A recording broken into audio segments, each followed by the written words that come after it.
Hey,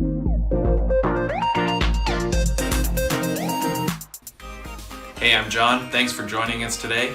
The conversation we're going to have is about a path to innovation. It's going to basically cover four things: curiosity, knowledge, creativity, and innovation. Stick around and check it out. Thanks.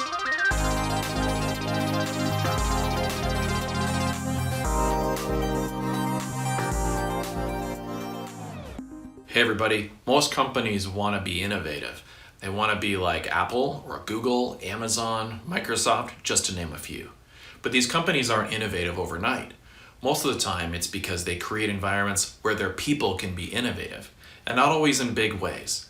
So today I want to talk to you about what I like to term a path to innovation. If there's one thing I want you to take away from today's conversation, it's something that I like to call the innovation loop.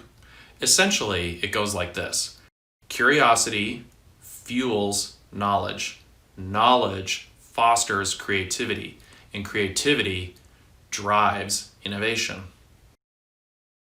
You know, we can use everyday patterns to learn this loop. If you think about learning how to play a guitar, most people that want to learn how to play the guitar at the beginning are learning because there's a favorite song that they want to play. So they set out to start taking lessons and they learn some basics.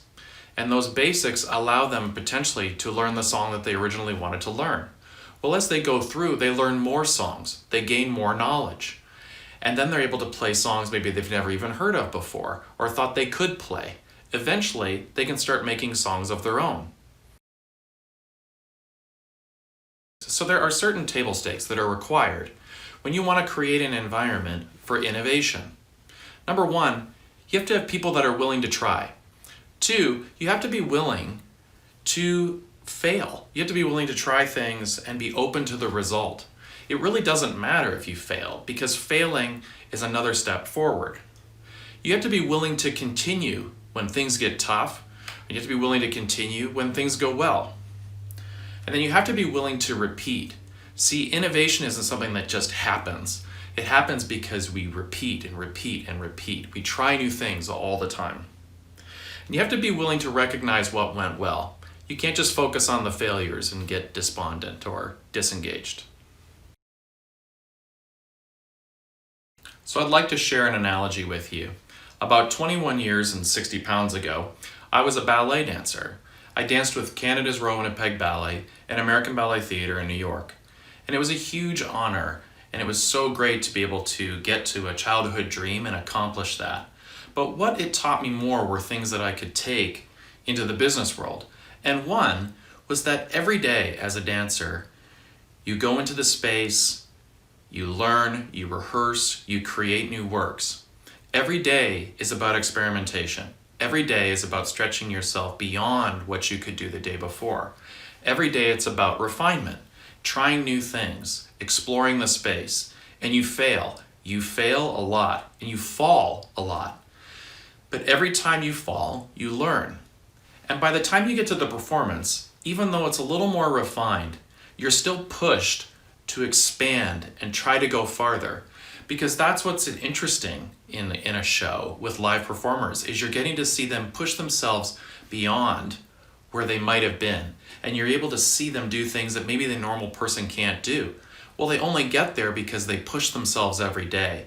They explore the limits of what the human body can do. And watching that is exciting. You know, we see this in sports teams too.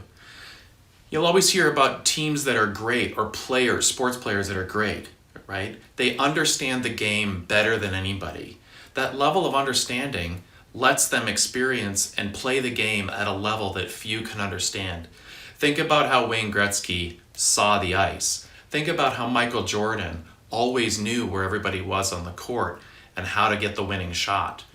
Endless times. Their level of understanding in the game is way higher than anybody else.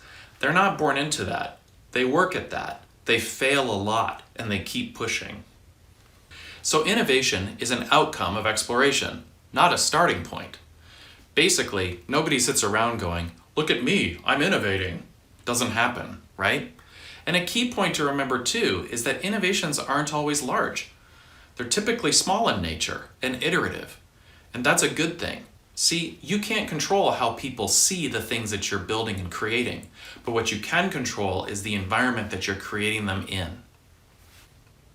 What you have to also remember is that in order to be innovative, you have to constantly re-explore, and you have to re-educate, and you have to be curious to want to learn new things.